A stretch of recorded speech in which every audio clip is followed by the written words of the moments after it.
I believe the numbers were phony, just like they were before the election, and there were other times. So you know what I did? I fired her. Right. And you know what? I did the right thing. I have another. But is that really the right response? And what does the White House feel is actually going on with businesses of all sizes? One of the president's top advisors, Peter Navarro, with us tonight here on the Hill to react to all of this. Also this evening, how about this? Nuclear submarines on the move, a rare escalation between two world superpowers as President Trump orders some of the biggest military might to head closer to Russia. He was asked about this a little while ago as well. What's the game plan? The response from the commander-in-chief. Plus, you know the saying, right? Don't mess with Texas. But California just might.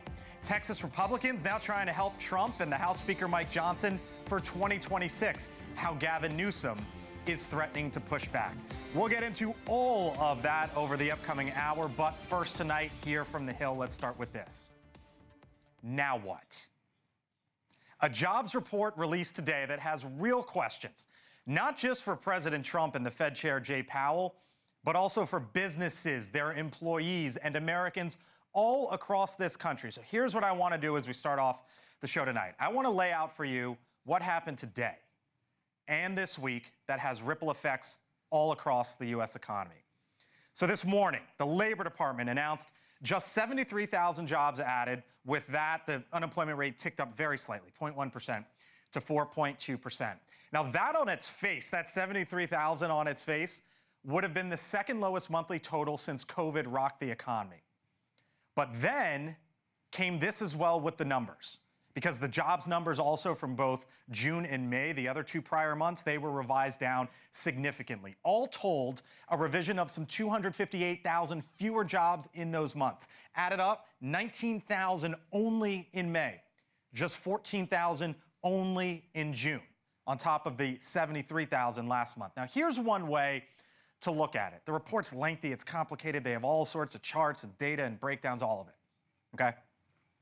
But here's one way you can look at it. In the last 3 months, there were 204,000 jobs created basically in healthcare, okay, one of the biggest industries in this country. Add up every other industry that the government tracks, add it all up, throw it in one bucket. It was a combined loss of 98,000 jobs. Is that two different job markets there? You got red flags waving, but also here are the question marks. Not only has President Trump said the economy is ripping, and you would expect the president to say that, they all do about their economy, but also just 2 days ago, just 48 hours ago, the Fed Chair, Jerome Powell, he didn't reveal any dire warnings in the jobs market either. We are the hottest country right now anywhere in the world. The labor market looks solid. Inflation is above target, and even if you look through the tariff effects, we think it's still a bit above target, and that's why our stance is where it is. Looks solid, he said from the Fed Chair. So what happened? Could both of them actually be wrong? Both of them. Now the president is responding, and here's what he says is wrong. He says the person who oversees the jobs report is fired. He's calling the numbers fake and rigged. I think her numbers were wrong, just like I thought her numbers were wrong before the election. Now, all of this comes as this week we also learned that GDP grew by 3% in the second quarter as the president's tariff policy first took place. At the time, the Trump team was basically saying, see, we told you so. Our plans are working. That was their argument this week when that GDP number came in good. But we also learned that inflation just slightly started to continue to tick back up. April, May, June. That was when the tariffs first started to go into effect. Just slight, but you don't want it going in that direction, right? The preferred metric used by the Federal Reserve, that's what it shows. It also comes as the president triples or quadruples down on tariffs, whatever it is at this point. Last night, before that jarring jobs report, the president rolled out his new tariffs game plan for countries that didn't cut deals. And this is a map all over the world. The purple here is the new rate, right?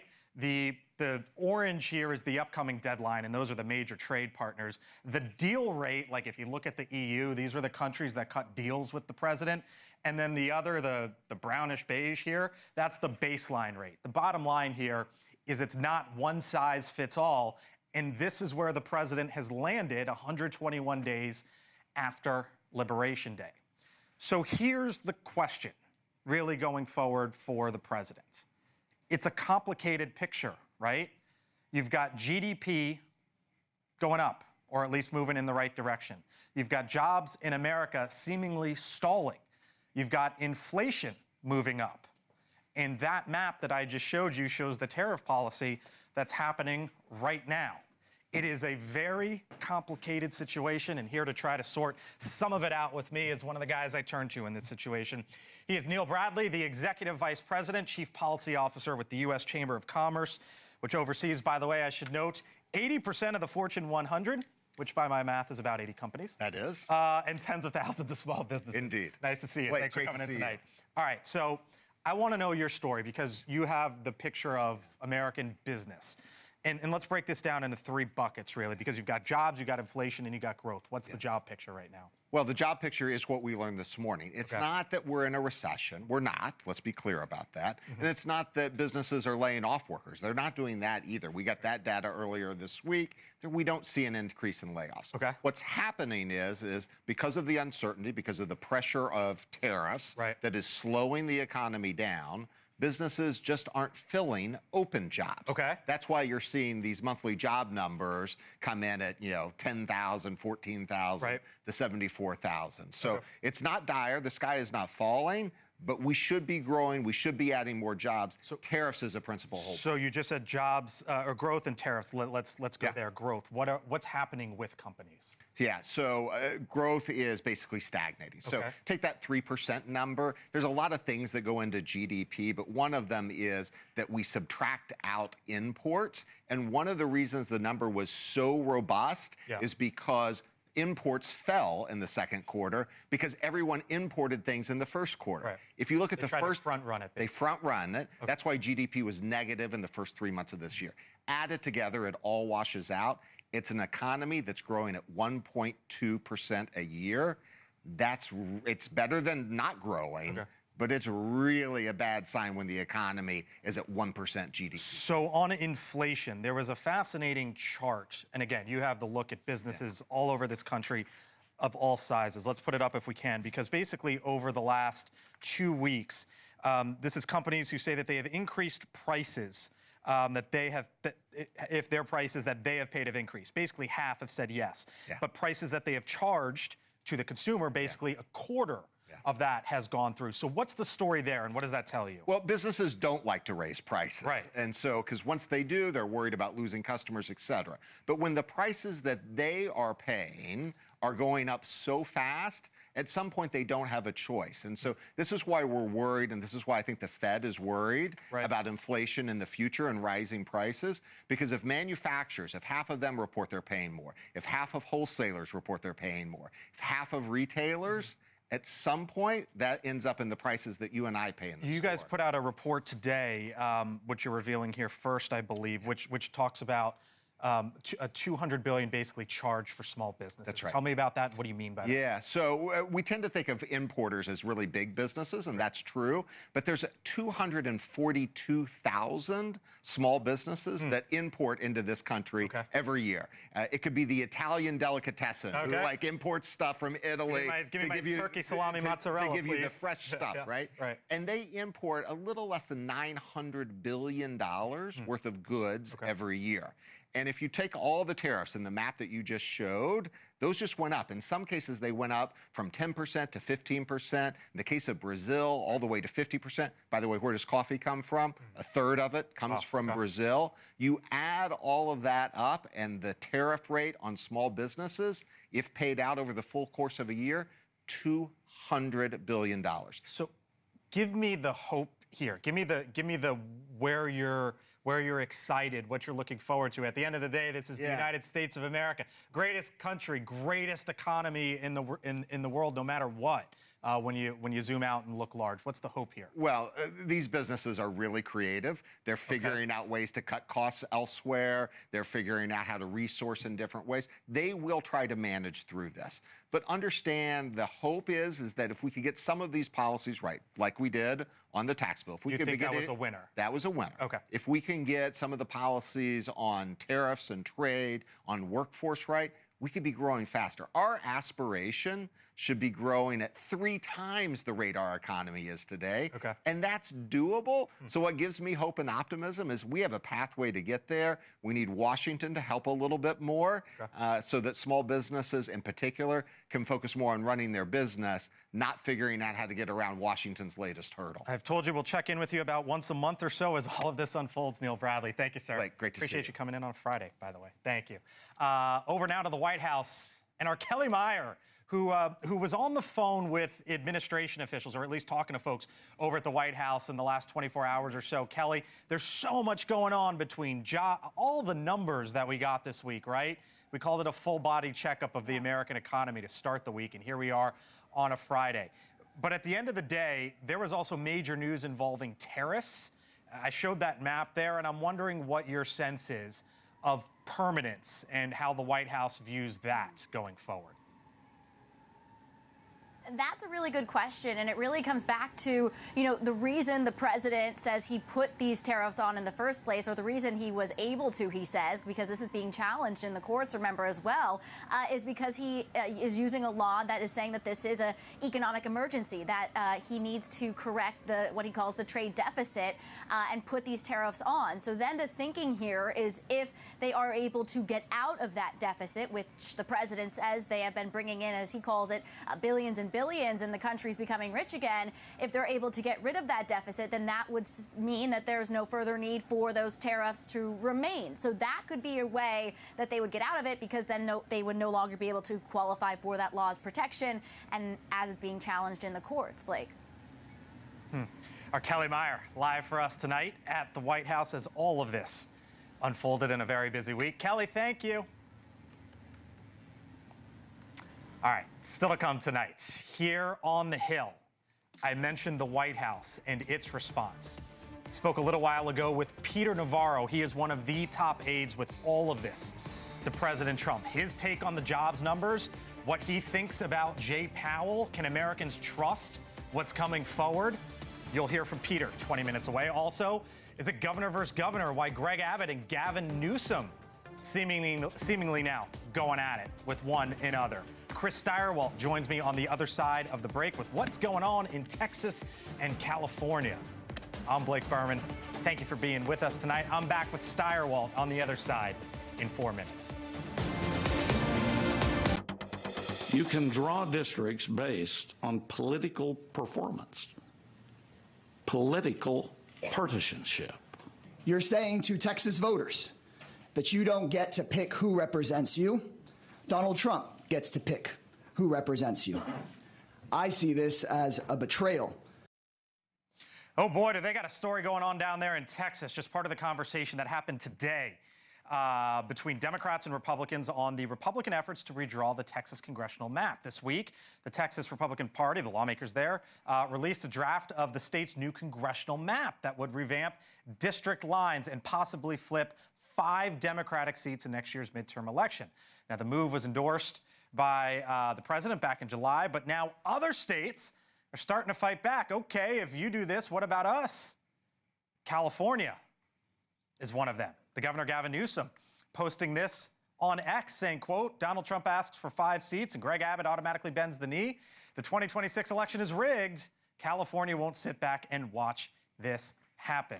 Look who I have with me. Chris Steyerwalt, host of the Hill Sunday, senior fellow at the American Enterprise Institute. You don't think this is going to be a ping-pong back and forth? I think it's a ping-pong back and forth, but when people throw around the term rigged, right, Gavin Newsom should be ashamed of himself because that's the kind of stuff that the Trump people did in 2020. It's not rigged. That you hope to get out of politics. It's chicanery. So there's a difference between chicanery and riggedness. Show the maps so we can give folks an idea of what's going on here. So this is the current and the proposed. It's obviously, Chris, a lot of red. It's redder.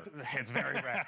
Very, very red. But you can maybe see one difference down there to here. And the bottom line is 5 seats moving potentially. Right. And so the deal is that they're going to make some Republican districts slightly less Republican in order to have these Democratic districts get less Democratic. So let's go to the current districts, right? And this shows you, right? So lots of red. Obviously, a lot of these Republicans in Texas. It's a solid red state.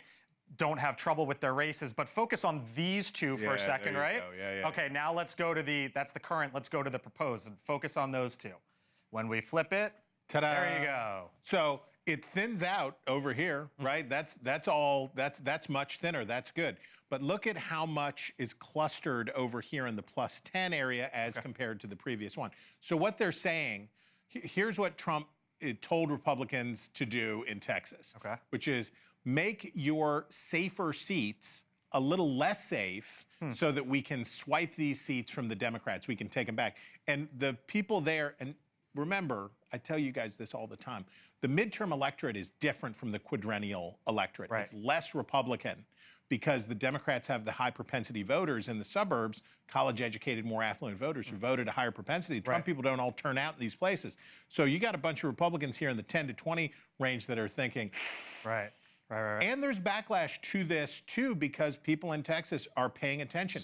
Go ahead. No, and so to take it out of Texas, right? Yeah. Go broad for a second here. You got Texas doing this, and then Gavin Newsom saying, well, if you do it, we do it. And then what happens if another state says, well, if you do it, we do it, and this becomes the new rage all across the country? What's the fallout there? We should remember that this is not new. They do it every decade. Well, they're supposed to only do it every decade. The Republicans are sneaking in a mid one.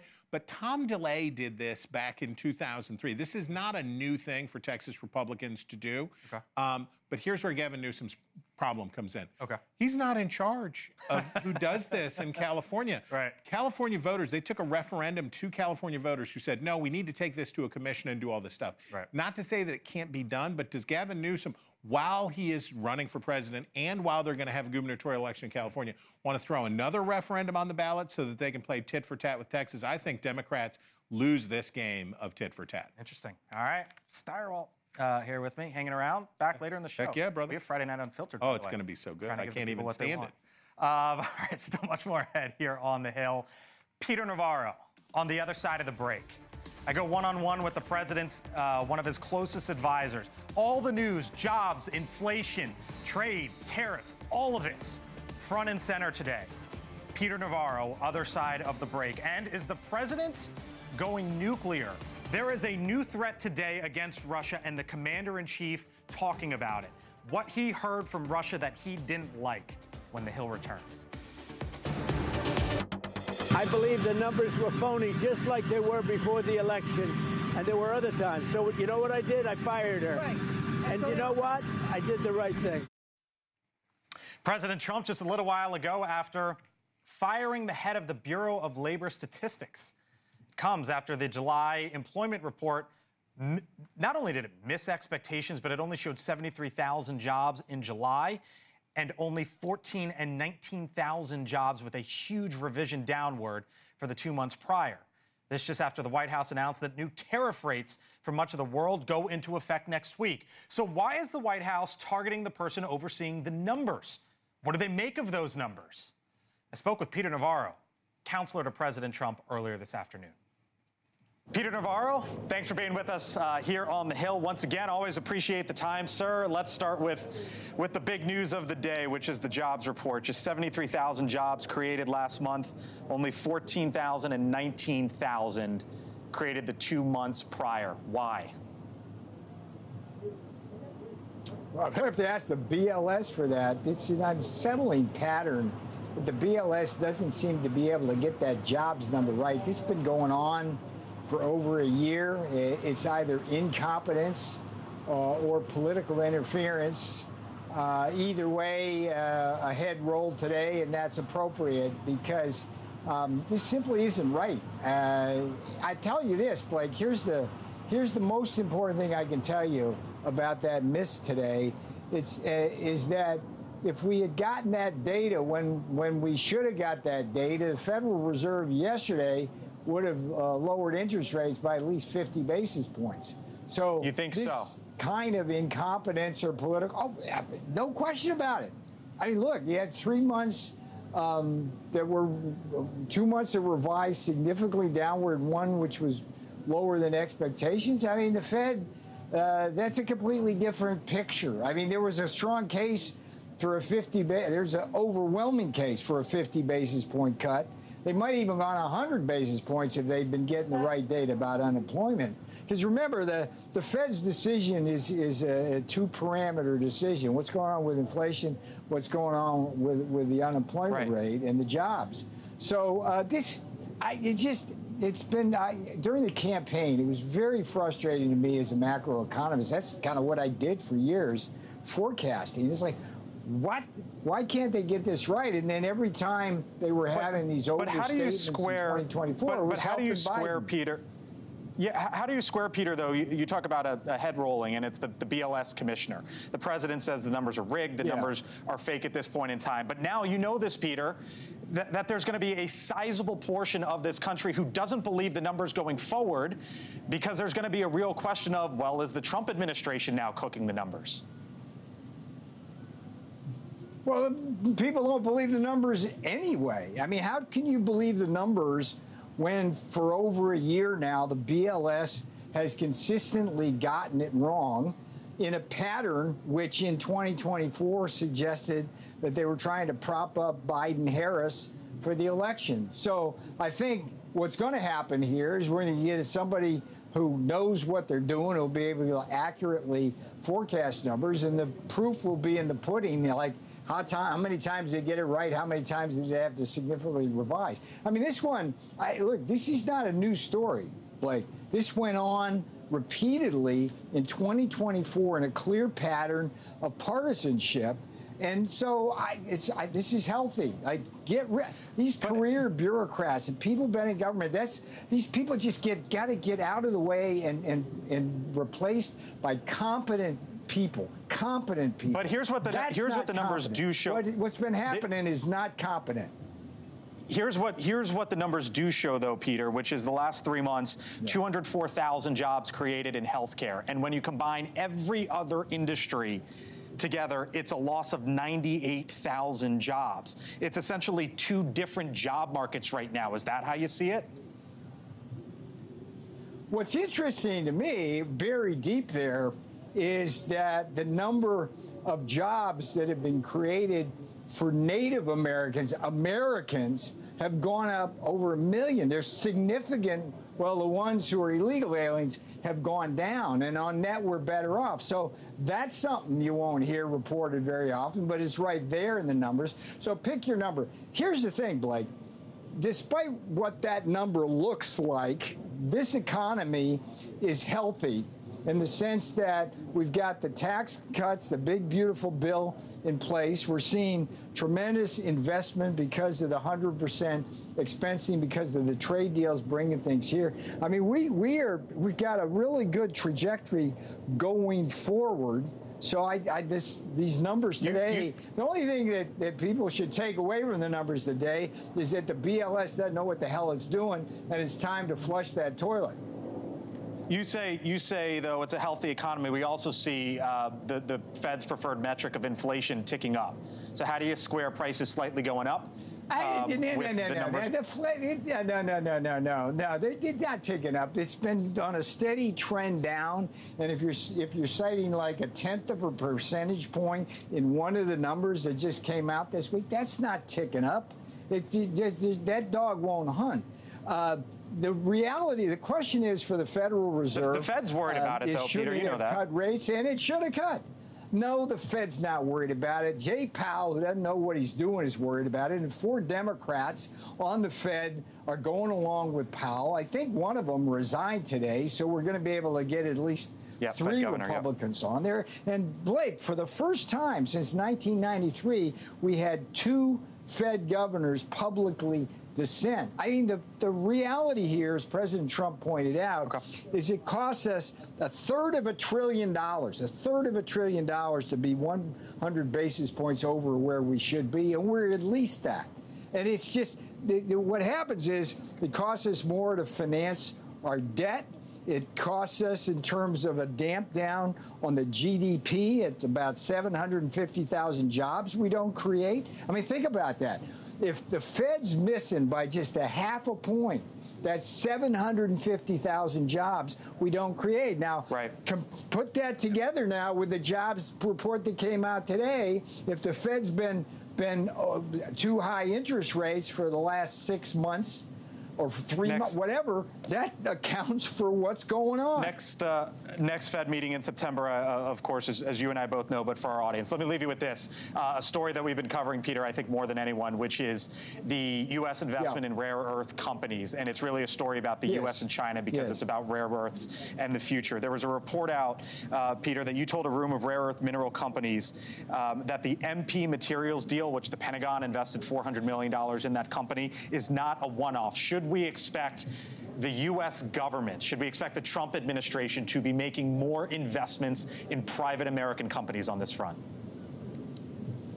Absolutely. And Blake, the way to think about this is that rare earths, which create the magnets which go into all our high-tech products, from small iPhones to big automobiles and F-35 jets, is just a subset of what we call critical minerals. So there's things like gallium that aren't rare earths that we also need.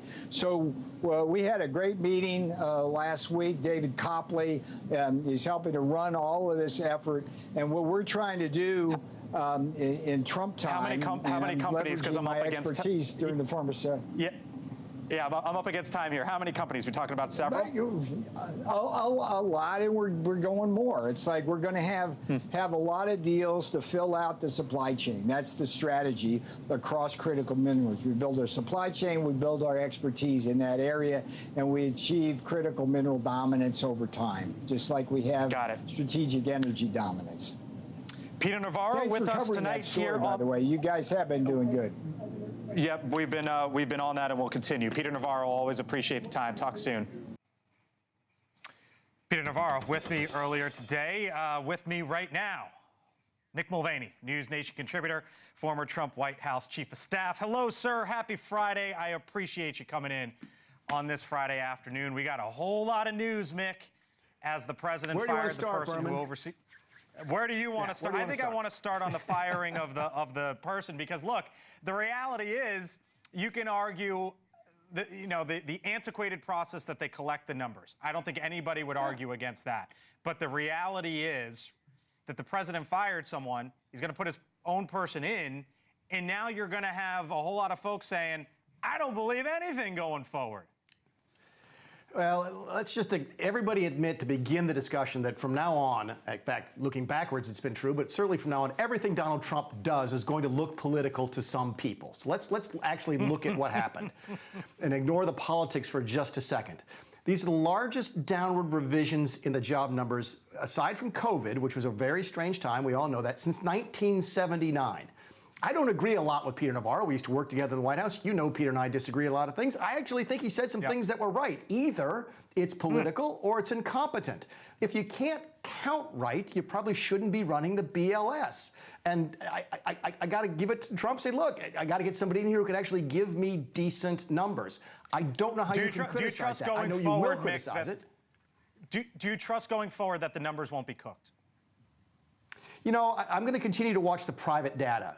When we see the ADP numbers, the numbers that everybody knows are not political, you can't even make the case that they're political. Let's look at the other metrics and see how much the government numbers start to vary from that. That's one benchmark we can keep an eye on. Here's what I can't get past, Mick, and work through this with me.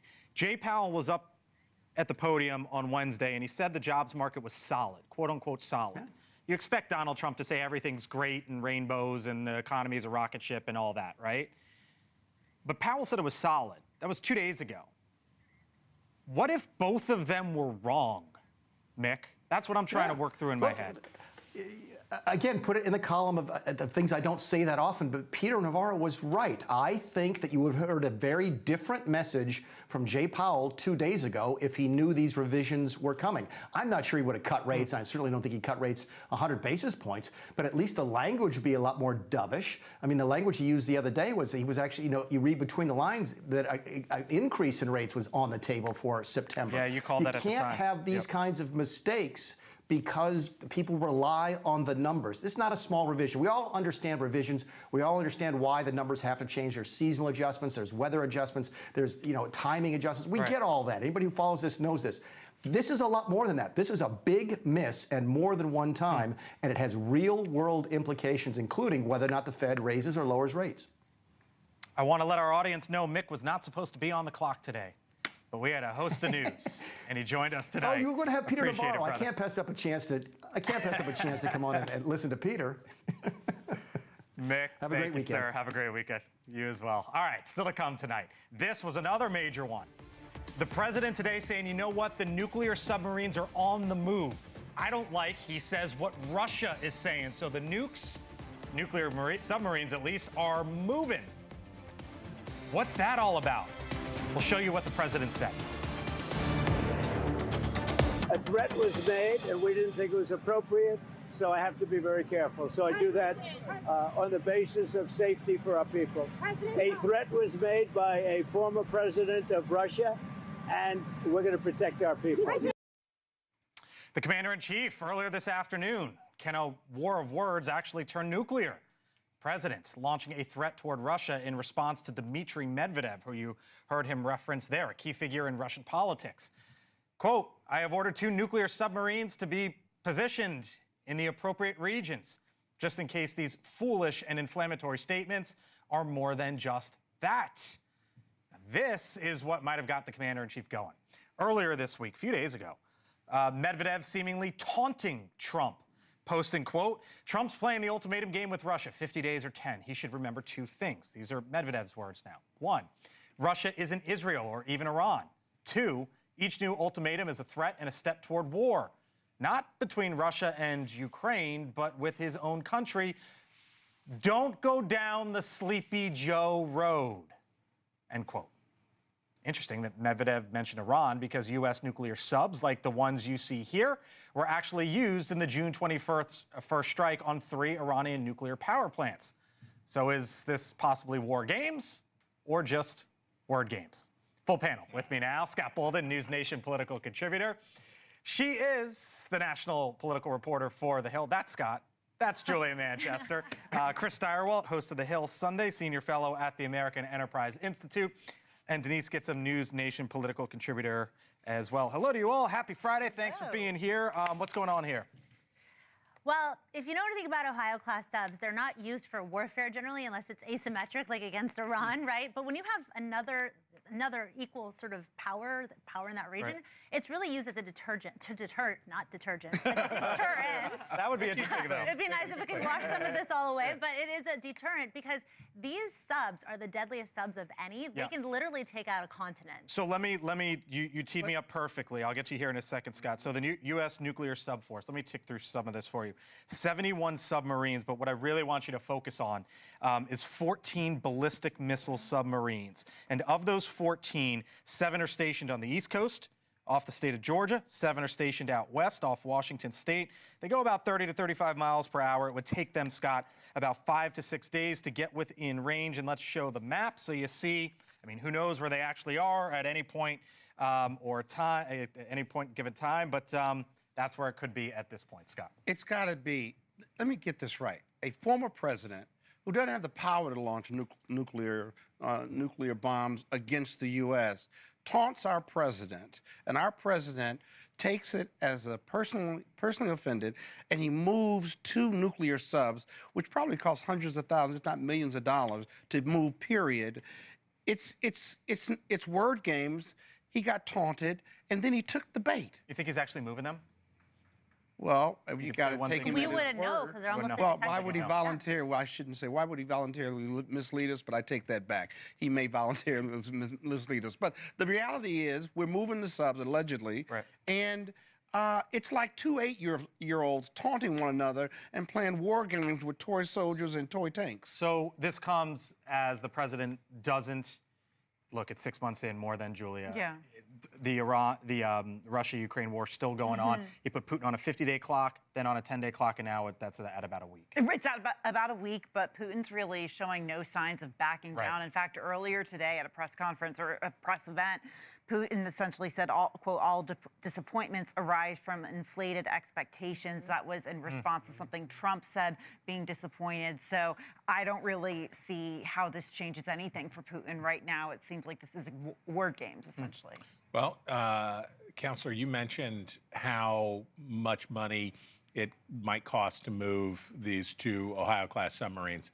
The United States of America spends, I don't know how many hundreds of millions of dollars every day to make sure that at any moment we can destroy all human life on Earth. The cornerstone of our national defense posture is that go to Nebraska, walk out into Nebraska and into the Dakotas. It is a real bad situation if you don't like the United States, because the ground is full of missiles and the airfields are full of long-range bombers. We constantly, 24 hours a day, have the capacity to end human life of all kinds on the Earth. This is whatever. This is some stuff people say. If the United States, if anybody launches, if the Russians launched a nuclear attack on the United States, the core of our message is we will kill everybody on the planet. That's what mutually assured destruction is. What do you think happens the next week with Putin and Trump? I think what's interesting is who's watching what happens, right? I think China, NATO, everyone in the world is seeing whether this interaction results in Trump backing down or Putin backing down. Well, they both put themselves in a tough position, but so far Putin has played the upper hand here. Donald Trump has made believe that he could end this war in one day or however soon, and Putin has just played him, and Putin doesn't have to concede anything to Donald Trump. So now Donald Trump is going to have to do the secondary tariffs or the first level tariffs against Russia. They're not a trade partner, but the people they do business with, and I don't think he's in any position to do anything else because Putin's still bombing Kiev. It would basically set up us versus them. Who do you want to trade with? What are you looking for in the next? I mean, look, it's all about who blinks first at this point. I think President Trump kind of walked into this thinking it would be, due to his past relationship with Putin during his first administration, maybe this would be more simpler than it was with the Biden administration, but it's more complicated. And we should also say that Medvedev, the pocket Putin, he's a former, but he is part of, remember, he's still part when Putin still cared enough about pretending to be not an autocrat, they had Medvedev serve as president for a period of time before Putin was like, forget about it, I'm just president for life. Medvedev does, this is all part of the posturing and negotiating, and I think the question, and Julia points to it, you all point to it, is Putin has so effaced Donald Trump. He has put Trump in such a bad position that unless he can bring enough force to bear on trade, on sanctions, to get them to stop killing people in Ukraine, it's not good. All right. Thank you all. Appreciate it. Thanks for coming in on a Friday. Still to come tonight. It's, do you think this is what America wants? Oh, they're desperate for it. You can hear the cries in the streets as people say, if only Blake and Chris will look at pictures. Oh, and show the graphic to tee it up. Friday night Unfiltered on the other side of the break. Some of the key images, moments of the week. You get our unfiltered thoughts on the other side. It's still to come here on the break. Our guy Jesse Weber filling in for Elizabeth tonight. He'll be talking to a former British Army officer on what he saw and experienced on the ground at Gaza. At 7 o'clock Eastern, 8 minutes away. Myself, Steyerwalt, other side of the break. Stay with us.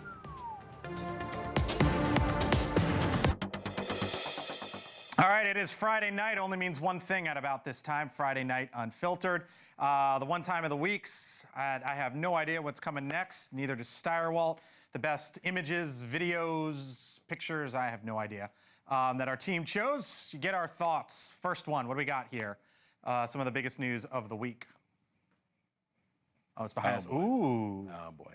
Why do you say so? Why do you say, Did he win? Boy? Huh? Did he win? Who, Cory Booker? Yeah, is Donald Trump not president anymore after he got done talking? So Cory Booker. No, everything's exactly the same. Cory Booker goes on the Senate floor, eviscerates Democrats, basically says you need to stand up and fight, and we need to. And a lot of Democrats got all upset about this. But I guess it brings up the question: is this how do Democrats take on Trump? I don't know. Here, let me tell you, Senator, something. Bring back the real talking filibuster. Okay. I've had enough. I like the athleticism of the fake filibusters. Okay. Bring back the real filibuster. You want to reform the Senate, bring back the real talking filibuster and let them wear diapers. Let them get through that way. All right, give us the second one here. That was Cory Booker. with Democrats not too pleased. What's the second one we have here? Oh, so we opened up the golf course. Yeah.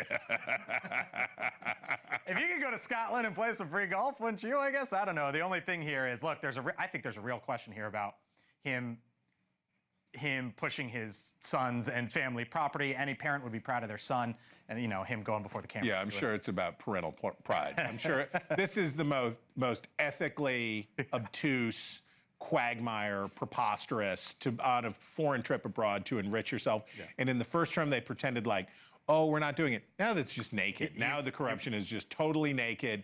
Give me what I want, fly me around the world, and I can use the power of the presidency to enrich Went before the cameras and took some pictures there, spoke to the media. What's the third one, real quick? What do we got? So they sent SpaceX back up to the International Space Station, first time since we rescued the astronauts. Yeah. And I think this goes to show, Chris, that the government still very much needs Elon Musk, as much as we talk about Musk, Trump, and all that. True. I just know that, we got enough trouble down here. I don't know what's going on up there. You'll leave that stuff to Musk? Until they have electoral votes on the space station, I'm staying out. You got the best Sunday show in the business, The Hill Sunday. Oh, chair of the DNC. Yeah, this is going to be an interesting conversation. The Texas redistricting stuff, the autopsy and all that stuff. I'm very interested to talk to Martin. You've talked to Herodopoulos before. He's interesting, so it'll be good. Sunday, 10 a.m. Eastern. So good. Please watch Chris, the best Sunday show there is. I'm Blake Berman. I thank you so much for watching us. Have a great weekend.